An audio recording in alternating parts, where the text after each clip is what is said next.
बिस्मिल्लाहिर्रहमानिर्रहीम। अस्सलाम वालेकुम। The doctor show with doctor Mohammad Shahid के एक और प्रोग्राम के साथ खुशामदीद। ब्लड प्रेशर क्या होता है, पाकिस्तान में ब्लड प्रेशर के मर्ज़ में क्यों लोग मुब्तला हो रहे हैं और नंबर क्यों बढ़ रहे हैं, ब्लड प्रेशर की कॉम्प्लिकेशंस क्या हो सकती हैं, इस पर आज हम तफसील से बात करेंगे। और हमारे मेहमान शख्सियत हैं doctor Ayesha Almas. Doctor Ayesha Almas associate professor of medicine है आगा खान यूनिवर्सिटी हॉस्पिटल कराची में। तो बात करते हैं डॉक्टर आयशा से कि ब्लड प्रेशर क्या होता है। अस्सलाम वालेकुम। वालेकुम सलाम डॉक्टर शाहिद, कैसे हैं आप? अल्हम्दुलिल्लाह। डॉक्टर आयशा, आम नाजरीन के लिए ये बताएं कि ब्लड प्रेशर क्या होता है। बिल्कुल। आम नाजरीन के लिए सबसे पहले तो ये कि ज़ाहिर है ब्लड प्रेशर जब हाई हो जाता है तो ये बहुत परेशानी की बात है। और एक आम आदमी के समझने के लिए ये चीज़ इम्पॉर्टेंट है कि जो हमारी खून की नालियाँ होती हैं जो कि पूरे जिस्म में ज़ाहिर है बेतहाशा हैं, इनमें जब ब्लड एक ख़ास तेज़ी के साथ फ़्लो करता है उसको हम ब्लड प्रेशर कहते हैं। और एक और तरीका समझने का ये है कि जैसे पानी का पाइप होता है, वो जब पुराना हो जाता है उसके अंदर जम जाती हैं चीज़ें, तो उसमें से पानी ज़्यादा तेज़ी से फ़्लो करता है। तो बिल्कुल उसी तरह एज के साथ साथ जो खून की नालियाँ होती हैं वो स्टिफ़ हो जाती हैं, कोलेस्ट्रॉल चर्बी उसके अंदर जम जाती है और उसकी वजह से ब्लड बहुत तेज़ी से फ़्लो करता है। और इस तेज़ी से फ़्लो करने में वो ब्लड की जो खून की नालियाँ उनको नुकसान भी पहुंचाता है। सो आम अंडरस्टैंडिंग के लिए this is what it is. Blood pressure कैसे मॉनिटर करना चाहिए? सो ब्लड प्रेशर ख़ास तौर पे अगर आपकी एज जो है लेट्स से मैं हमारी पॉपुलेशन के लिए कहूँगी कि इवन अगर 35 से ऊपर है तो साल में एक दफ़ा ब्लड प्रेशर मॉनिटरिंग ज़रूर करनी चाहिए, लेकिन और 40 के अबव तो डेफिनेटली साल में एटलीस्ट एक या दो दफ़ा करनी चाहिए। इसमें अमूमन ये होता है कि ब्लड प्रेशर मॉनिटर करने का जो तरीका होता है अक्सर लोगों के जहन में होता है हम घर के करीब क्लिनिक से जाके कर लेते हैं, और उसमें ये होता है कि वो चलते हुए तेज़ी से जाते हैं, क्लिनिक में बैठते ही उनका ब्लड प्रेशर लिया जाता है जो कि कभी कभी हाई आता है और उसके बेसिस पे उनको दवा शुरू हो जाती है। ये सही तरीका नहीं होता। ज़्यादा सही तरीका ये है कि बेशक आप क्लिनिक में ब्लड प्रेशर मॉनिटर करें, लेकिन उससे ज़्यादा रिलायबल वो रीडिंग्स हैं जो आप घर पे लेते हैं। और जो कि हमारे यहाँ ये भी बहुत ज़्यादा कन्फ्यूजन होता है लोगों के जहन में ये होता है कि मैनुअल से ब्लड प्रेशर ज़्यादा रिलायबल होता है। ये डेफिनेटली पुराना कॉन्सेप्ट था, बट द न्यूअर कॉन्सेप्ट इस के जो डिजिटल अपैरेटस होते हैं उनसे ब्लड प्रेशर लेना वो उसके रिज़ल्ट ज़्यादा बेहतर हैं। सही। तो और अगर आप रेगुलर एक पूरा ये पूछना चाह रहे हैं कि किस तरह हमें करना चाहिए, तो बेहतर टाइम ये होता है कि सुबह नाश्ते से पहले एक हफ़्ते के लिए और रात के खाने से पहले एक हफ़्ते के लिए, इस तरह आप एटलीस्ट एक अपनी रीडिंग मॉनिटर करके रख लें। एंड देन आप जब अपने डॉक्टर के पास जाएं तो ज़ाहिर है वो रीडिंग्स आप लेके जाएं। आपका मतलब है कि डिजिटल जो है वो सही रीडिंग्स बताता है? हाँ बिल्कुल। उसमें बस ये ज़रूरी होता है कि डिजिटल जो भी आप अपैरेटस परचेज़ करें वो वैलिडेटेड यानी कि तस्लीम शुदा अपैरेटस हो। कुछ अपैरेटस हैं जो क्लियरली WHO से जो है ना वो रिकमेंडेड हैं। हर आम BP अपैरेटस रिलायबल नहीं होता। लोगों का ये सवाल होता है कि भाई ये तो आपके यहाँ तो रीडिंग इतनी आ रही है और हम जो घर पे चेक करते हैं वो इतनी आती है। तो उसकी भी दो वजूहात होती हैं। थोड़ा बहुत 5 मिलीमीटर्स का फ़र्क आता है डिजिटल पे और अगर मैनुअल मर्करी वाले से लिया जाए, लेकिन ये भी फ़र्क होता है कि जब आप हॉस्पिटल के माहौल में आते हैं, आपको पता होता है डॉक्टर ने कोई अजीब अजीब बात बतानी है, तो आपका ब्लड प्रेशर वैसे ही हाई हो जाता है, जिसको हमारी ज़बान में वाइट कोट हाइपरटेंशन कहते हैं। ठीक है। तो ये वाइट कोट हाइपरटेंशन को बचाने के लिए क्या तरीका है कि डॉक्टर को अच्छी तरह बात करनी चाहिए या खौफ निकालना चाहिए? डॉक्टर को अच्छी तरह बात डेफिनेटली करनी चाहिए, लेकिन अक्सर मरीज़ ये शिकायत करते हैं कि भाई डॉक्टर साहब ने जल्दी में देखा या उनके पास टाइम नहीं था। लेकिन हैविंग सेड दैट ज़ाहिर है मरीज़ की जो कंसर्न्स हैं उनको एड्रेस करना भी हमारी ज़िम्मेदारी है। इसमें यही बात होती है कि दो तरीके हैं। अगर वाइट कोट हाइपरटेंशन आपको लग रहा है कि किसी मरीज़ में है, तो उसमें एक तरीका तो ये है कि आप ऐसे पेशेंट्स को ज़रूर कहें कि आप घर पे अपना ब्लड प्रेशर की रिकॉर्ड एक हफ्ते तक मॉनिटर करें और वो ला के दिखाएँ, बिकॉज़ वो टेंशन से बिल्कुल दूर है। दूसरा तरीका ये होता है कि एक ऐसा भी आला होता है जो कि हमारे अक्सर हॉस्पिटल्स में मौजूद है, जिसको एम्बुलेटरी ब्लड प्रेशर कहा जाता है। उसमें वो एक डब्बा सा होता है, वो लगा के आपको घर भेज देते हैं। वो हर आधे घंटे पे आपका ब्लड प्रेशर लेता रहता है और दूसरे दिन आके आपको वो डिपॉजिट कराना होता है। तो उसमें पूरे 24 घंटे की काफ़ी सारी रीडिंग्स आ जाती हैं और वो आपको आपका एक्चुअल एवरेज ब्लड प्रेशर बताता है। सो ये दो तरीके हैं कि आप वाइट कोट हाइपरटेंशन वाली चीज़ के बारे में अंदाज़ा लगा सकें कि ये कितना इम्पोर्टेंट है। डॉक्टर आयशा, ये बताएं कि किन मरीज़ों में ब्लड प्रेशर होने के इम्कान ज़्यादा होते हैं? सो हमारे यहाँ और दुनिया में वर्ल्ड वाइड ऐसे मरीज़ जिनकी फ़ैमिली में हाई ब्लड प्रेशर मौजूद हैं, उनमें इम्कान ज़्यादा होते हैं।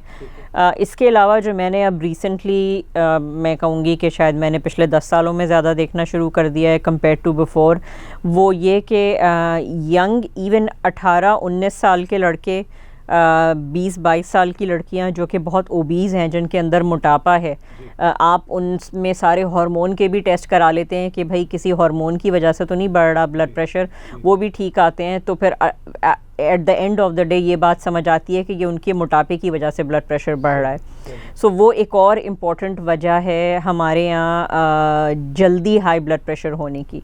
और अभी हमने एक रिसेंटली बल्कि कराची के ही कुछ क्लिनिक्स में स्टडी की थी, जिसमें तकरीबन 70 से 80% मरीज़ों को मोटापा था अडल्ट्स में। तो मोटापा एक बहुत कॉमन वजह है। इसके अलावा एक और चीज़ जो हमारे यहाँ बहुत आई थिंक लोग बस उससे दामन नहीं छुड़ा पाते, वो नमक का इस्तेमाल है। टेबल पे नमक छिड़कना, बहुत सारे लोगों को मैं देखती हूँ कि वो ख़ास तौर पे रमज़ानों में पूरी वो क्या कहते हैं, चाट को प्लेट में निकाल के और वो खा रहे होते हैं। तो ये जो एडिड सॉल्ट है, इससे बहुत ब्लड प्रेशर बढ़ता है। और इसमें ये भी समझने की ज़रूरत है कि दो मुख्तलिफ़ तरीक़ों के मरीज़ होते हैं। कुछ मरीज़ ऐसे होते हैं जो ज़रा सा नमक खा लें उनका ब्लड प्रेशर बहुत शूट कर जाता है, और कुछ मरीज़ आपको ऐसे मिलेंगे जिनको इतना फ़र्क नहीं पड़ता सॉल्ट खाने से, जो कि सॉल्ट इंसेंसिटिव वाला होता है। बट दोनों सूरतों में सॉल्ट का कम इस्तेमाल इज़ वेरी इम्पोर्टेंट। ये जो आटे के अंदर हम नमक ऐड करते हैं और सलाद के ऊपर नमक छिड़कते हैं, तो ये कितना ख़तरनाक है? सो आइडियली अगर आपको हाई ब्लड प्रेशर है तो आपको आटे के अंदर नमक नहीं डालना चाहिए। और मैं अपने पेशेंट्स को ये कहती हूँ, ख़ास तौर पे हमारे यहाँ कराची में तो मेरा ख़्याल है रिवाज, लेकिन ये आटे में नमक, चाय में नमक डालने का रिवाज बलूचिस्तान और KPK की साइड पे और ज़्यादा है। तो ये ख़ास तौर पे उनको फिर मैं और आई थिंक हम सब इंस्ट्रक्शंस देते हैं कि आप फिर उसमें नमक ना इस्तेमाल करें। डॉक्टर आयशा अलमास, ये बताएं कि स्मोकिंग का कितना रोल है ब्लड प्रेशर के बढ़ने में? स्मोकिंग की एसोसिएशन है, यानी कि अगर कोई ऐसा आदमी है जिसको हाई ब्लड प्रेशर है और फिर वो साथ सिगरेट भी पी रहा है, तो उसका कोई भी आगे हार्ट अटैक होने का या फालिज होने का रिस्क बहुत बढ़ जाता है। इसके अलावा ब्लड प्रेशर के कंट्रोल को भी स्मोकिंग ख़राब कर सकती है, क्योंकि स्मोकिंग, इसको इस तरह से समझें, आपकी जो खून की नालियां हैं उनके अंदर के जो आपके प्रोटेक्टिव झिल्ली होती है उसको नुकसान पहुंचाती है डायरेक्ट।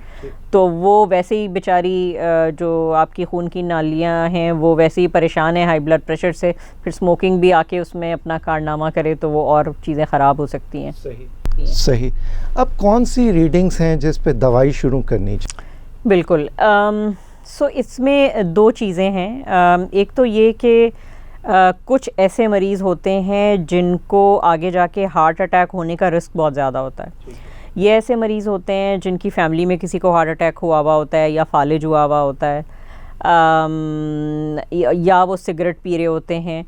तो ऐसे मरीज़ों को हमेशा ब्लड प्रेशर की दवा जल्दी स्टार्ट की जाती है। जल्दी से मेरा मतलब है कि अगर उनकी रीडिंग जो है वो 140/90 से ज़्यादा आ रही है तो उनको पहले या दूसरे विज़िट में ही दवा स्टार्ट हो जाएगी, इन एडिशन जो हम मरीज़ों को एडवाइस करते हैं कि अपना लाइफस्टाइल चेंज करें। लेकिन अगर कोई ऐसा पेशेंट है जिसका रिस्क बहुत ज़्यादा नहीं है, मोटापा नहीं है उसको, उसकी फैमिली में हार्ट डिज़ीज़ नहीं है, हाई ब्लड प्रेशर की हिस्ट्री ठीक है, उसको आप पहले लाइफस्टाइल की तरफ एडवाइस दे सकते हैं।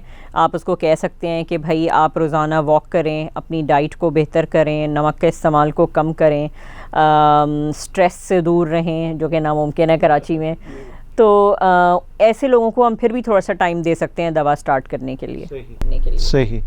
आपने हार्मोन्स का जिक्र किया, ये कौन से हार्मोन्स होते हैं जो कि मसला करते हैं बॉडी के अंदर, ब्लड प्रेशर करवा देते हैं? सो हार्मोन्स से रिलेटेड जो हाई ब्लड प्रेशर होता है ये अमूमन जिसको आम ज़बान में कहा जाता है एक्सट्रीम्स ऑफ एजेस में ज़्यादा नज़र आता है। यानी कि जनरली अगर आप किसी का हाई ब्लड प्रेशर मुसलसल हाई रह रहा है और उसकी उम्र लेट्स से 30 साल से कम है, या अचानक किसी का ब्लड प्रेशर ठीक चल रहा था दवाओं पे और अचानक 60 साल की उम्र में जाके या 55 साल की उम्र में जाके वो बग़ैर किसी वजह के उन्हीं दवाओं पे बहुत हाई रहने लगा, तो फिर आपको ये सोचना होता है कि जिस्म में किसी हार्मोन की कमी या ज़्यादती तो नहीं हो गई। और हार्मोन जैसा कि आपको पता ही है कि हार्मोन्स हमारे जिस्म में आम ज़बान में मुख्तलिफ़ किस्म के जूसेस बनते हैं जो कि कुछ ख़ास किस्म के गुदूद से होते हैं। उसमें आम पब्लिक के लिए ये है कि शायद कुछ लोगों ने सुना होगा यहाँ पे गले में हमारे एक ग्लैंड होता है जिसको थायराइड कहते हैं, अगर इसकी कमी या ज़्यादती हो जाए तो इससे ब्लड प्रेशर बढ़ सकता है। इसी तरह हमारे गुर्दे अगर ठीक तरह काम ना कर रहे हों तो उसमें ब्लड प्रेशर बढ़ सकता है, और गुर्दों की नालियाँ ख़ास तौर पे अगर सिकुड़ जाएं तो उसमें ब्लड प्रेशर बढ़ सकता है। एक और कॉमन चीज़ जो हम लोग बहुत देखते हैं, आप भी देखते होंगे आई एम श्योर, वो ये कि हमारे यहाँ हकीमी दवाओं का बहुत रुझान है। हमारे यहाँ टीवी शोज़ देख के ख़ुद से जो है ना वो माजून बना के इस्तेमाल करने का रुझान बहुत ज़्यादा है। एंड बिलीव मी हमारे पास ऐसे पेशेंट्स आते हैं डायरेक्ट जिन्होंने हकीमी दवा इस्तेमाल की, ये खाया, ब्लड प्रेशर शूट किया, हॉस्पिटल में लैंड कर गए। आपके ख्याल से स्टेरॉइड्स होते हैं? बहुत अक्सर केसेस में ये देखा गया है कि स्टेरॉइड्स होते हैं, और उससे अब स्टेरॉइड्स का चक्कर ही यही है, वो मरीज़ खुश हो जाता है, ओहो मेरी बीमारी सही हो गई, तो वो तो उसको 2 हफ्ते बाद पता चलता है कि उसके साथ हुआ क्या है। तो इसलिए इन दवाओं में ख़ास ये भी एक वजह है जिसकी वजह से जो है ना मैं आपको बल्कि एक किस्सा आपसे शेयर करना चाहूँगी। एक हमारी पेशेंट रीसेंट लास्ट ईयर की बात है कि एक पेशेंट थी जो काफ़ी उनके अंदर मोटापा था और उस ज़माने में दवाओं की बड़ी शॉर्टेज थी, तो ये जो वेट रिड्यूस करने के लिए दवाएं होती हैं उन्होंने बाहर से लेके लगाई, and somebody prescribed her steroids as a जाली दवा for that medication, जिससे वो उसका पूरा मुंह सूज गया, मोटापा आ गया और ब्लड प्रेशर बिल्कुल अनकंट्रोल्ड हो गया। तो ये चीज़ें होती हैं जिसमें जो है ना ब्लड प्रेशर किसी हार्मोन की ऊंच नीच की वजह से भी होता है। ये गुर्दे की आपने बात की, ये जो दर्दों वाली दवाइयाँ हैं, दर्द ख़त्म करने वाली, ये गुर्दे पे कैसे असर करती हैं? दर्दों वाली दवाइयाँ जो कि क्योंकि हमारे यहाँ घुटने के दर्द का मसला ख़ास तौर पे जो एज 50 प्लस वाली एज है, बल्कि अब तो मेरा ख्याल है 45 में भी हो जाती है, वज़न की वजह से भी होता है। तो इसमें जो दर्द की दवाइयाँ होती हैं ये डायरेक्ट ऐसे समझ लें ऐसे केमिकल्स प्रोड्यूस करती हैं हमारे खून में जो डायरेक्ट जाके गुर्दे के अंदर जो नालियाँ होती हैं उनको नुकसान पहुंचाती हैं और उसकी वजह से गुर्दे का फंक्शन ख़राब हो जाता है। तो एक तो ये नुकसान है इन दर्द की दवाओं का। दूसरा बल्कि मैं ये भी बताना चाहूँगी कि बहुत सारे लोग दर्द के लिए ये NSAIDs जो दवाएँ होती हैं वो लेते हैं और इनसे इट्सेल्फ भी ब्लड प्रेशर बढ़ता है। जैसे हम ये हॉस्पिटल में कॉमनली देखते हैं, मरीज़ों की सर्जरी हुई, उनको दर्द के लिए ये NSAIDs शुरू हुई और NSAIDs शुरू होते ही उनका ब्लड प्रेशर शूट कर गया। जैसे ही NSAIDs कम की या पेन कंट्रोल हुआ तो ब्लड प्रेशर ठीक हो जाता है।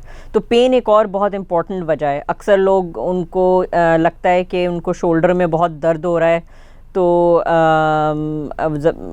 उसी हालत में जब वो ब्लड प्रेशर चेक कराते हैं तो वो ज़ाहिर है वो पेन की वजह से थोड़ा हाई आता है। तो कहने का मकसद ये है कि अपने डॉक्टर से ज़रूर रुजू करें। अक्सर लोग ख़ुद अज्यूम कर लेते हैं चीज़ें। फॉर एग्ज़ाम्पल, अब अगर किसी को शोल्डर पेन हो रहा है या हाथ में दर्द हो रहा है और वो उसको पट्टों का दर्द समझ के ख़ुद ही मेडिकेशन करता रहा और पता चला वो हार्ट अटैक है एक्चुअली, तो ज़ाहिर है इसमें प्रॉब्लम्स होती हैं। तो बेहतर है कि अपने कोई चीज़ नहीं सही हो रही तो अपने डॉक्टर से ज़रूर रुजू करें। ब्लड प्रेशर को कंट्रोल करने के लिए वॉक की क्या अहमियत है, वॉक और एक्सरसाइज की? बहुत अहमियत है, चाहे आप दवाएं ले रहे हों चाहे ना ले रहे हों, दोनों सूरतों में वॉक की बहुत अहमियत है।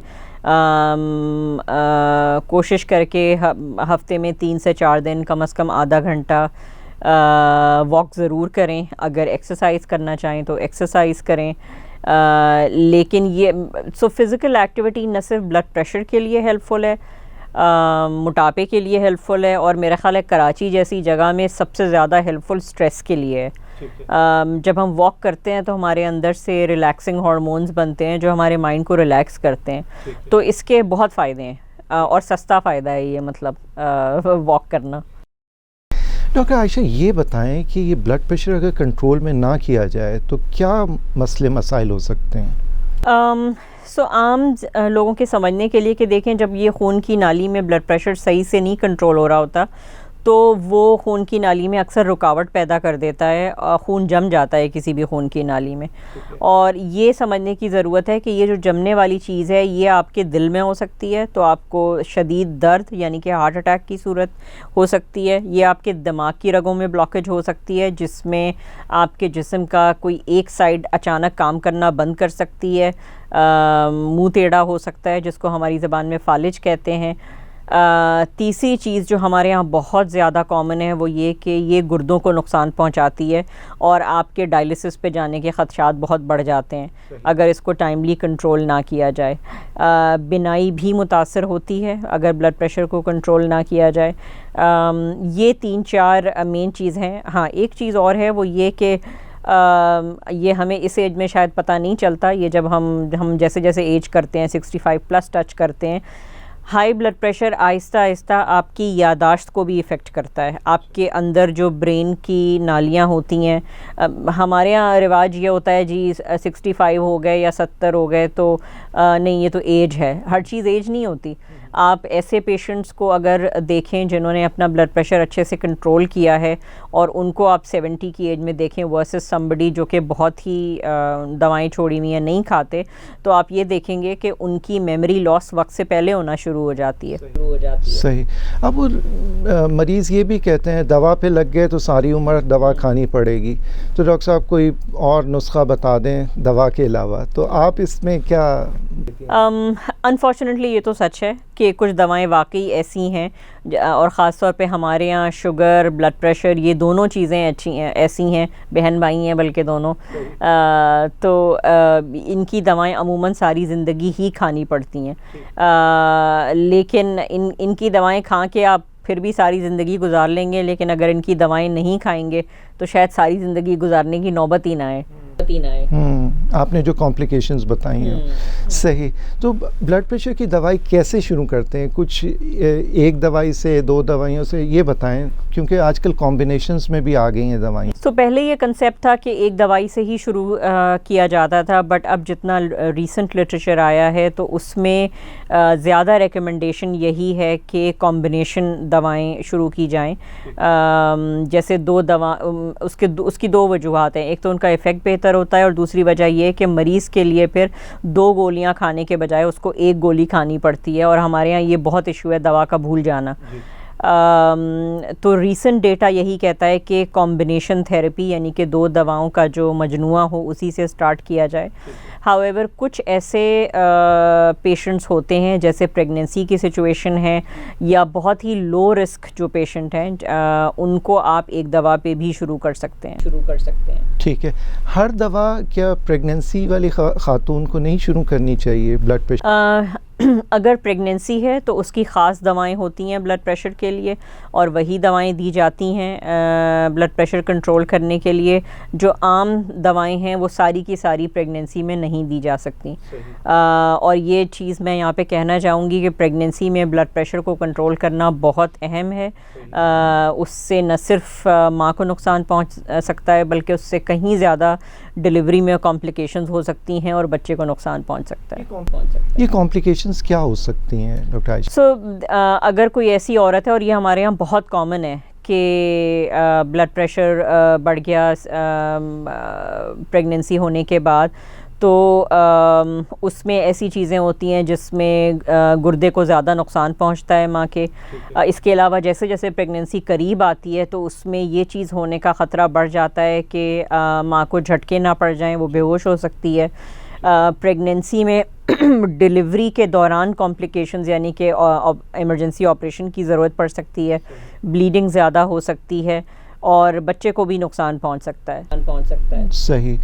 और ये क्या बाद में ठीक हो जाता है ब्लड प्रेशर प्रेगनेंसी जब डिलीवरी हो जाए उसके बाद? तो अक्सर केसेस में ठीक हो जाता है, लेकिन इसकी भी स्टडीज़ मौजूद हैं और हमने कराची में भी की हैं, जिसमें वो ख़वातीन जिनको प्रेगनेंसी में हाई ब्लड प्रेशर होता है, हो सकता है वो उस वक्त टेम्परेरी कंट्रोल हो जाता हो, लेकिन जब वो एज करती हैं तो उनको मुस्तकिल परमानेंट ब्लड प्रेशर होने का चांस उनका ज़्यादा होता है कंपेयर टू ऐसी ख़वातीन जिनको प्रेगनेंसी में ब्लड प्रेशर ना हो। लेकिन कुछ टाइम के लिए, जैसे ही प्रेगनेंसी ख़त्म हुई, जो उसके 6 हफ्ते लेट्स से गुजर गए, तो ब्लड प्रेशर यूजुअली नॉर्मलाइज हो जाता है। सही। आपने शुगर का जिक्र किया, सो ये शुगर और ब्लड प्रेशर बहन भाई आपने कहा, ये क्यों है बहन भाई? ये इसलिए है बहन भाई कि अगर किसी को शुगर और ब्लड प्रेशर दोनों है और अगर उसका ब्लड प्रेशर कंट्रोल नहीं होगा तो उसकी शुगर को भी नुकसान पहुंचेगा। उसकी शुगर कंट्रोल नहीं होगी, उसके ब्लड प्रेशर कंट्रोल को नुकसान पहुंचेगा। और ये दोनों अगर अनकंट्रोल्ड हैं तो ये समझ लें कि ये जिस्म को डबल नुकसान पहुंचाते हैं, विच मींस के हार्ट अटैक का रिस्क डबल हो जाएगा, फालिज का रिस्क डबल हो जाएगा, गुर्दे के नुकसान का रिस्क बढ़ जाएगा। तो इसलिए जिन जिन मरीज़ों को ये दोनों बीमारियां हैं, इन दोनों को कंट्रोल करना लाजमी है। हमने देखा एक तीसरी बीमारी कोलेस्ट्रॉल वाली भी आजकल आ गई है कि कोलेस्ट्रॉल LDL बहुत ज़्यादा होता है, तो ये तीसरी जो है हाई कोलेस्ट्रॉल का, इसका इम्पैक्ट क्या होता है? समझ लें ये भी कोई तीसरी बहन या तीसरा भाई है, इसको भी कंट्रोल करना ज़रूरी है। कोलेस्ट्रॉल भी 2 तरह का होता है हमारे यहाँ। कुछ लोगों में हमने देखा है कि मरीज़ आते हैं हमारे पास, कहते हैं डॉक्टर साहब मैं तो कुछ नहीं खाती या मैं तो कुछ नहीं खाता, मैं तो नाश्ता भी नहीं करती और मैं दोपहर को भी पता नहीं कम खाती हूँ या व्हाटएवर, लेकिन फिर भी मेरा कोलेस्ट्रॉल बढ़ा हुआ है। तो ये बात समझने की है कि हाई कोलेस्ट्रॉल जो है वो कुछ लोगों में मौरूसी तौर पे होता है। और इसमें जितनी भी स्टडीज़ हुई हैं उसमें ये चीज़ है कि 40-50% तो ठीक है आपकी डाइट से आता है जो आप डाइट खा रहे हैं, लेकिन बाकी 30-40% जो है ना वो आपका जेनेटिकली आप इनहेरिट कर रहे हैं अपने पेरेंट्स से। ऐसे भी पेशेंट्स होते हैं जिनकी डाइट बिल्कुल कंट्रोल होती है लेकिन उनका कोलेस्ट्रॉल फिर भी बढ़ा हुआ होता है। इसका मतलब है वो मौरूसी तौर पे उनके अंदर है और उनको दवा लेनी ही पड़ेगी। डॉक्टर आयशा, ये आपने बताया कि कोलेस्ट्रॉल और ब्लड प्रेशर की वजह से दिल पे इफ़ेक्ट होता है और MI हो सकता है, हार्ट अटैक। और कोई बीमारी हो सकती है दिल की ब्लड प्रेशर बढ़ने की वजह से? हार्ट अटैक के अलावा अक्सर ये भी एक चीज़ समझने की है कि खामोशी से जो लोगों में होता है वो ये कि दिल के पट्टे का साइज़ बढ़ जाता है, और जब दिल के पट्टे का साइज़ आहिस्ता आहिस्ता बढ़ता है जो तो उसको भी आम ज़बान में हार्ट फेल होना ही कहते हैं। उसमें इस तरह की कैफियत होना शुरू हो जाती है कि चलने फिरने पे सांस फूल रही है, पाँव में सूजन आ रही है। तो बस इसमें और हार्ट अटैक होने में ये फ़र्क है कि हार्ट अटैक आपको बता के होता है अमूमन ज़्यादातर केसेस में, अनलेस आपको शुगर हो, हार्ट दर्द होता है आपको। लेकिन ये वाली जो चीज़ है जिसमें स्लो आहिस्ता आहिस्ता हार्ट पे असर हो रहा होता है, उसमें मरीज़ को ज़रा देर से पता चलता है, मतलब 6-8 महीने गुजर चुके होते हैं। इसके अलावा दिल की रफ्तार का बेरब्त होना, उसको हमारी ज़बान में एट्रियल फिब्रिलेशन कहते हैं, ये भी अमूमन जिन मरीज़ों को हाई ब्लड प्रेशर होता है और उसकी वजह से दिल के खाने फैल जाते हैं, उनमें ये भी होने का ख़दशा बढ़ जाता है। सही। अब किसी को हार्ट अटैक हो गया तो दवाइयाँ क्या सारी उम्र की हैं, क्योंकि ब्लड प्रेशर तो कंट्रोल करना ज़रूरी है? ब्लड प्रेशर की दवाइयाँ अमूमन सारे उम्र की ही होती हैं, अनलेस 2-3 चीज़ें मैंने देखी हैं कि अगर किसी ने अगर कोई बहुत ओवरवेट है और उसने अपना वेट कंट्रोल कर लिया और अच्छा खासा कंट्रोल, मतलब सिग्निफिकेंट 8-9 kg का उसने चेंज कर लिया, तो ऐसे लोगों में ब्लड प्रेशर की दवाओं की मकदार कम हो सकती है। कभी कभार ऐसा भी हो सकता है कि वो ब्लड प्रेशर की दवा से हट जाएं, लेकिन ये अमूमन काफ़ी कम होता है। दूसरा, ओल्ड एज में, ओल्ड एज से मेरा मतलब है 70+ वाली जो एज होती है, उसमें ब्लड प्रेशर की जो दवाएं होती हैं उनकी रिक्वायरमेंट थोड़ी सी कम हो जाती है। उसकी एक वजह ख़ास तौर पे मर्द हजरात में ये होती है कि वो साथ अपने वो मसाने के मसले की बीमारी दवाइयाँ भी शुरू कर रहे होते हैं, उसका भी ब्लड प्रेशर पे इफ़ेक्ट होता है। तो उस एज में जाके कुछ लोग ब्लड प्रेशर की दवा की मकदार कम हो जाती है, कुछ लोग उतर भी जाते हैं उस टाइम पे, but that is really very very late. ठीक है डॉक्टर आयशा, ये बताएं कि बहुत जो मोटापा होता है, बहुत ज़्यादा मोटापा, जो BMI 40 से ज़्यादा हो, तो उसमें फिर क्या, किस तरह वज़न कम किया जाए, क्योंकि ये तो हम बहुत देख रहे हैं आजकल पाकिस्तान में। अब तो लिटरेचर ये कहता है कि सिर्फ लाइफस्टाइल काफ़ी नहीं है। मतलब लाइफस्टाइल ज़रूरी है डेफिनेटली कि आप रेगुलर वॉक करें और डाइट का ख्याल रखें, लेकिन अगर बहुत ज़्यादा, जिसको हमारी ज़बान में मॉर्बिड ओबेसिटी कहते हैं, तो ऐसी सूरत में दवा का इस्तेमाल करके वज़न कम करना, जो आजकल इंजेक्शन्स हमारे यहाँ आए हुए हैं और उनके रिज़ल्ट्स अच्छे हैं, वो फिर इस्तेमाल करना ज़रूरी हो जाता है। तीसरी चीज़ जो मैंने ये भी चीज़ देखी है, शायद ख़वातीन में ज़्यादा, कि बहुत सारी ख़वातीन जब बहुत स्ट्रेस्ड होती हैं तो उसमें भी उनका वज़न बढ़ जाता है। और उनका स्ट्रेस जैसे बेहतर होता है, वज़न वो लूज़ करती हैं, तो वो थोड़े ब्लड प्रेशर वाली चीज़ें उनकी बेहतर होती हैं। तो ये मर्दों में भी देखा आपने? मर्दों में स्ट्रेस बिल्कुल देखा है। मर्दों का मसला सिर्फ ये है कि मर्दों को बड़ा टाइम लगता है आइडेंटिफाई करने में कि हमें स्ट्रेस है।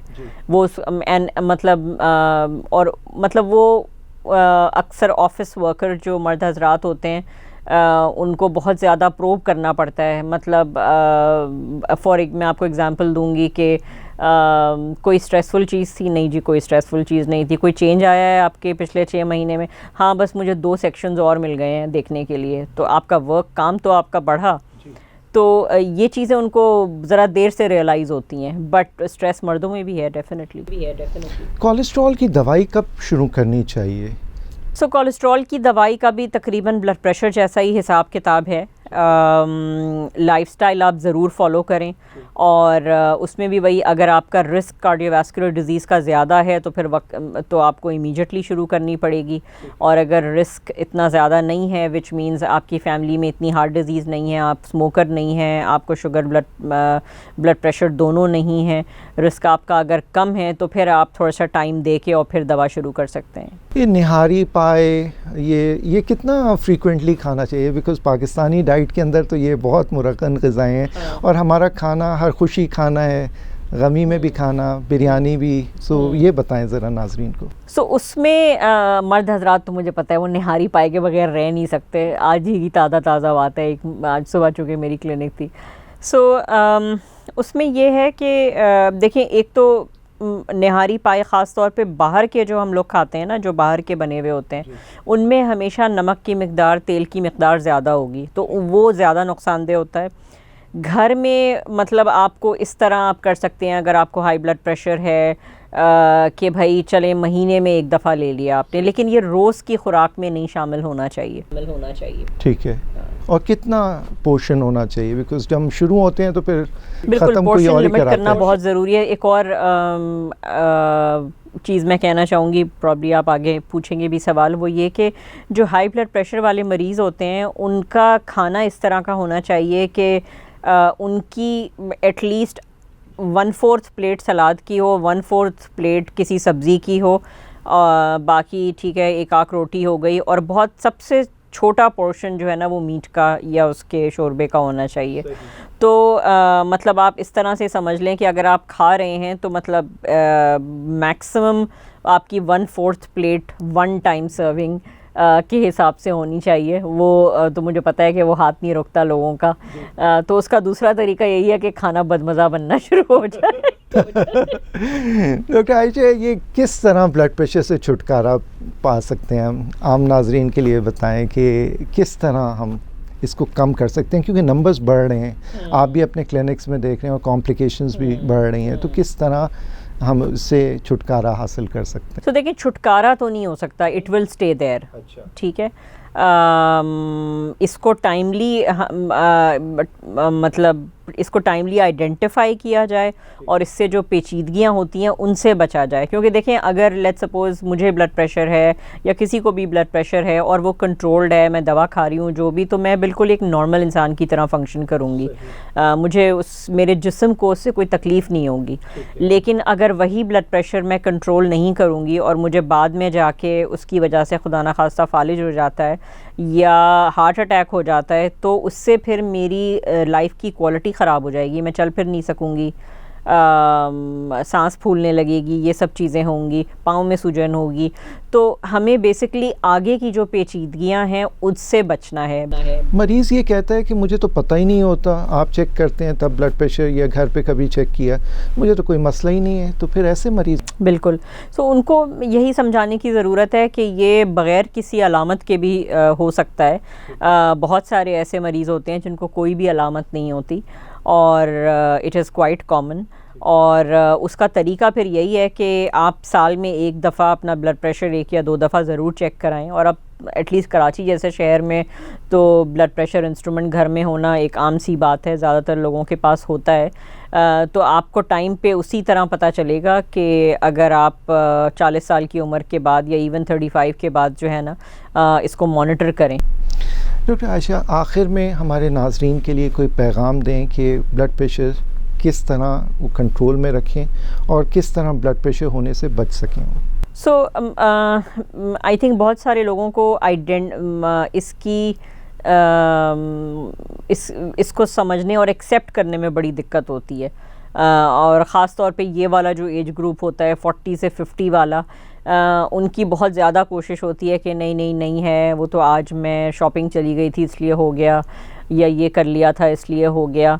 तो उसको अपने डॉक्टर को ज़रूर दिखाएं, उसको कंफर्म ज़रूर कराएं कि हाई ब्लड प्रेशर है या नहीं। और अगर वाकई आपका डॉक्टर ये कह रहा है तो उसकी सजेशन को फॉलो ज़रूर करें। दूसरी प्रॉब्लम लोगों को होती है, मैं भूल गया, तो दवाइयों को अपनी नमाज के साथ, अपने खाने के साथ बांध लें, क्योंकि आप खाना तो नहीं भूलते ज़्यादातर केसेस में। तीसरा वही हेल्दी लाइफस्टाइल, वॉक ज़रूर करें, खाने में ऊपर से नमक छिड़क के ना खाएं। अगर एक घर में 4-5 अफराद रहते हैं तो पूरे दिन का खाना समझ लें कि कोई 3/4 चाय की चमची के नमक के बराबर में पकना चाहिए। और स्ट्रेस एक इम्पॉर्टेंट वजह है। हमने ये भी बहुत देखा है कि डिप्रेशन में ब्लड प्रेशर शूट हो गया और जैसे ही डिप्रेशन सेटल डाउन हुआ ब्लड प्रेशर ठीक हो गया। तो इन सब चीज़ों से भी बचना बहुत ज़रूरी है। डॉक्टर आयशा अलमास, बहुत बहुत शुक्रिया आपका इस programme. Thank you doctor Shahid मुझे बुलाने। नाजरीन, जैसे डॉक्टर आयशा अलमास ने कहा कि अपना वज़न कंट्रोल में रखें, खुराक का ख्याल रखें ताकि ब्लड प्रेशर हो ना, और अगर फैमिली में ब्लड प्रेशर है तो उसको मॉनिटर करना बहुत ज़रूरी है। एक बार अगर आपको ब्लड प्रेशर हो गया तो उसकी दवाइयाँ सारी उम्र की उमूमन, और परहेज़ सारी उम्र का है, और अपनी दवाई मुस्तकिल इस्तेमाल करें ताकि कॉम्प्लिकेशन से बच सकें। अगले प्रोग्राम तक के लिए अल्लाह हाफ़िज़।